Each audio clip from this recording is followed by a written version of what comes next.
हमें अक्सर ये सिखाया जाता है कि लोन नहीं लेना चाहिए, क्रेडिट कार्ड के ट्रैप्स में नहीं फंसना चाहिए। लेकिन क्या आपको ये पता है कि जितने बड़े बड़े मिलेनियर्स और बिलियनियर्स होते हैं वो हमेशा लोन लेकर ही अपनी वेल्थ को क्रिएट करते हैं। मैं आपको एक एग्जांपल बताती हूँ। अश्नीर ग्रोवर के बारे में हम सब जानते हैं। जब उनको नाइका आईपीओ के शेयर्स खरीदने थे और उन्होंने बैंक से 500 करोड़ का लोन मांगा। अब आप ही सोचो, कोई इतनी बड़ी वेल्थ वाला पर्सन बैंक से 500 करोड़ का लोन क्यों मांगेगा। इनफैक्ट बैंक ने एंड मोमेंट पर मना कर दिया था और उसके बाद उनको करोड़ों का लॉस हुआ था। वो अभी तक कोर्ट में केस लड़ रहे हैं। लेकिन द पॉइंट इज कि इतनी बड़ी वेल्थ के बाद भी उन्होंने लोन क्यों लिया। तो आज मैं आपको बताने वाली हूँ कि लोन कैसे आपकी लाइफ में एक अच्छा इम्पैक्ट क्रिएट कर सकता है और आपको वेल्थ भी बना के दे सकता है। तो आगे बढ़ने से पहले अगर आप हमारे चैनल पे न्यू हो तो चैनल को सब्सक्राइब करना, बेल आइकन को प्रेस करना, इस वीडियो को सभी के साथ शेयर करना बिल्कुल भी मत भूलना। और अगर अभी तक आपने इन्वेस्टमेंट स्टार्ट नहीं किया, आप स्टॉक्स में इन्वेस्ट करना चाहते हो, ट्रेड करना चाहते हो, तो उसके लिए आपको एक डीमैट अकाउंट की जरूरत जरूर पड़ेगी। लिंक आपको डिस्क्रिप्शन बॉक्स और पिन कमेंट में मिल जाएगा।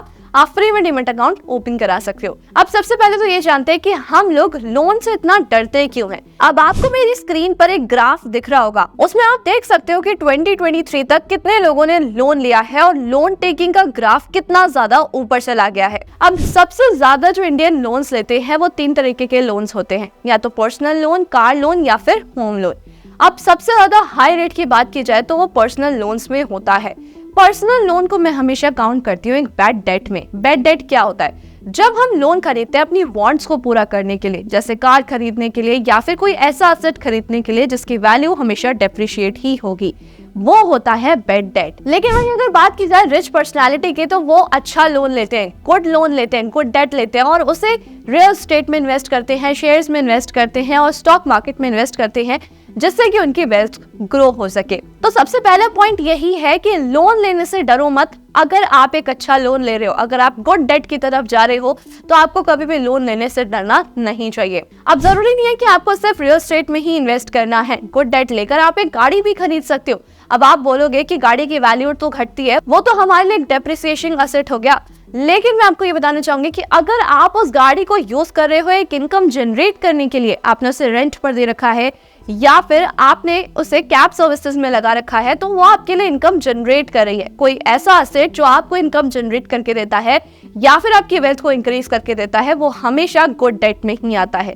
तो आपको हमेशा ध्यान रखना है, लोन लेने से डरना नहीं है, लेकिन अगर आप लोन ले रहे हो तो ऐसी जगह पर लगाना है जहां पर ग्रोथ हो।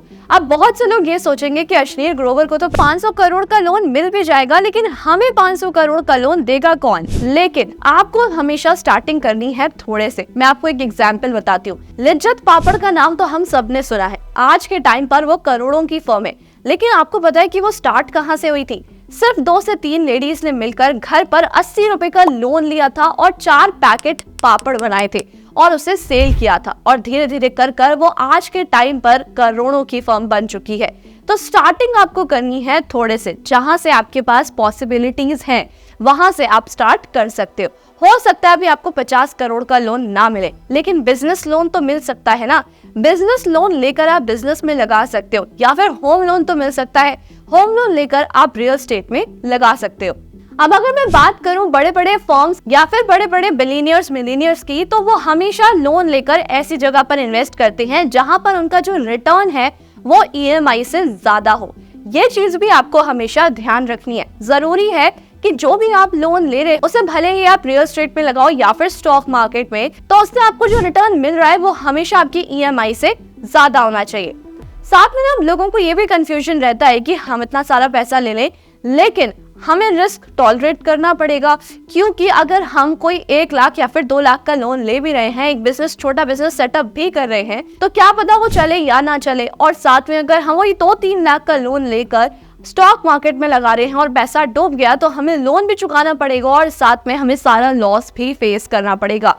ये तो बिल्कुल फैक्ट है, क्योंकि आपको हमेशा स्ट्रैटेजी से चलना चाहिए और आपको हमेशा सोच समझकर इन्वेस्टमेंट करनी है। जैसे मैंने आपको बोला कि आपको कोई ये टिप देकर जाता है कि ये वाला स्टॉक बहुत ज्यादा ऊपर जाएगा और आप 3 लाख का लोन लेकर इस स्टॉक में इन्वेस्ट कर देते हो, आपको गारंटी है कि ये स्टॉक हमेशा ऊपर ही जाएगा। नहीं, वो स्टॉक नीचे भी आ सकता है और आपको लॉस भी हो सकता है। तो जब तक आप खुद रिसर्च नहीं कर लेते हो किसी भी चीज के बारे में, आपको वहां पर लोन लिया हुआ पैसा नहीं लगाना। अब ये तो मैं सिर्फ बात कर रही हूँ लोन लिए हुए पैसे की, मैं तो ये बोलूंगी कि आपका कैपिटल कभी भी आपको नहीं गंवाना चाहिए। कैपिटल को हमेशा फर्स्ट प्रायोरिटी रखनी चाहिए और उसे पहले बचाना चाहिए। तो आपको ये देखना है कि कहां पर आपको अच्छा रिटर्न नहीं मिल रहा है, साथ में कहां पर आपकी जो कैपिटल है वो सेफ भी है। अगर बात की जाए पर्सनल लोन की, तो पर्सनल लोन को आपको अवॉइड करना चाहिए।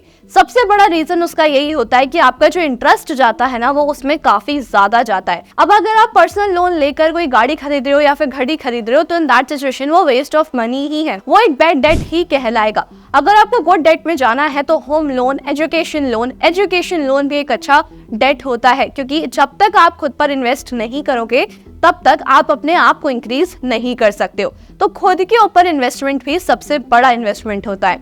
एजुकेशन लोन हो गया, बिजनेस लोन हो गया, होम लोन हो गया, ये सारे आपके गुड डेट होते हैं। अब अगर रियल एस्टेट की बात की जाए तो लोन लेकर आप रियल एस्टेट से कैसे पैसा कमा सकते हैं ये समझते हैं। मान लीजिए आपने कोई 1 करोड़ की प्रॉपर्टी खरीदी, लेकिन प्रॉपर्टी खरीदने से पहले भी आपको सारे फैक्टर्स चेक करने चाहिए। सबसे पहले तो जो प्रॉपर्टी या फिर लैंड आप खरीद रहे हो, पहले उस जगह पर जाकर आपको ये देखना चाहिए कि उस एरिया का रेंटल यील्ड क्या है, क्या वो एक रेसिडेंशियल एरिया है या फिर नहीं, कहीं आसपास सारी चीजें हैं, अवेलेबिलिटी है या फिर नहीं।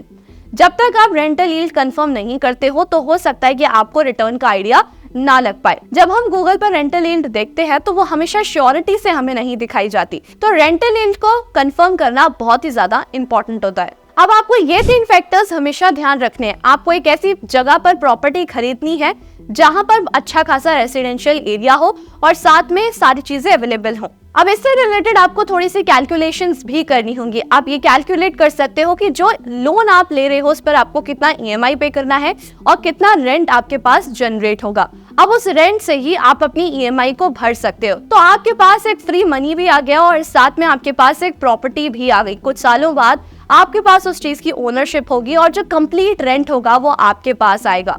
तो इस तरीके से आप रेंटल इनकम कमा सकते हो लोन लेकर। अब अगर दूसरे तरीके की बात की जाए रियल एस्टेट में ही, तो कमर्शियल प्रॉपर्टीज आप खरीद सकते हो और कमर्शियल प्रॉपर्टीज से जो रेंट आता है ना, वो काफी ज्यादा आता है। अब तीसरा तरीका, जो मेट्रोपोलियन सिटीज होती है, जैसे मैं आपको एग्जांपल बता देती हूँ गुरुग्राम। तो गुरुग्राम में अगर आप देखोगे ना, तो मोस्टली हर बिल्डिंग में एक PG आपको जरूर मिल जाएगा, पेइंग गेस्ट। आप इस तरीके का कुछ अपना प्लान कर सकते हो, बना सकते हो लोन लेकर, और पर बेड 8,000 to 9,000 रुपीज आप इजीली चार्ज कर सकते हो। तो इस तरीके से अगर आप सोचोगे, आप काफी बड़ी अपनी वेल्थ को क्रिएट कर सकते हो। वहीं अगर बात की जाए इन्वेस्टमेंट्स की, तो आप जरूरी नहीं है कि आपको लोन लेकर डायरेक्टली ट्रेडिंग ही करनी है या फिर अपना सारा पैसा ट्रेडिंग में निकालना है। अगर आपको ऐसा लगता है कि मेरे पास ज्यादा श्योरिटी नहीं है, मैं स्टॉक मार्केट में ज्यादा एक्सपीरियंस्ड नहीं हूँ, तो इन दैट सिचुएशन आप इन्वेस्टमेंट्स कर सकते हो। आप कुछ ऐसे फंड्स ढूंढ सकते हो जहां पर आपको बेटर रिटर्न्स मिल रहे हो। अब यहाँ पर ना हमें एक और चीज सोचनी चाहिए कि अमीर इतने अमीर क्यों बनते जा रहे हैं और गरीब इतने गरीब क्यों होते जा रहे हैं। अब इसमें जो लास्ट फैक्टर है टैक्सेस, जितने अमीर ज्यादा कमाते हैं उतना ज्यादा वो टैक्स सेव कर लेते हैं। वहीं मिडिल क्लास फैमिलीज की अगर मैं बात करूं, तो इनकम आते ही सबसे पहले टैक्स डिडक्ट होता है और उसके बाद वो अपने सारे खर्चे देख पाते हैं। तो आपको ये फोकस करना चाहिए कि किस तरीके से आप अपना बिजनेस सेटअप कर सकते हो लोन लेकर और साथ में अपनी वेल्थ को इंक्रीज कर सकते हो। अब अगर रिटर्न की बात, जैसे मैंने स्टार्टिंग में बोला था कि आपको ऐसी जगह पर इन्वेस्ट करना चाहिए जहां पर आपका रिटर्न ज्यादा आए। बिजनेस की बात की जाए तो हो सकता है कि स्टार्टिंग फेज में आपको ज्यादा रिटर्न ना मिल सके, तो इन दैट सिचुएशन आपको होपलेस नहीं होना चाहिए। एक आने वाले टाइम तक आपका जो लोन है वो भी खत्म हो जाएगा और इसमें आप रिटर्न्स भी इंक्रीज कर सकते हो। सो एट लास्ट आई होप आपको क्लैरिटी मिली होगी कि लोन लेना गलत बात नहीं होती, लेकिन उसका सही से यूज करना और उसे मैनेज करना बहुत ज्यादा इंपॉर्टेंट होता है।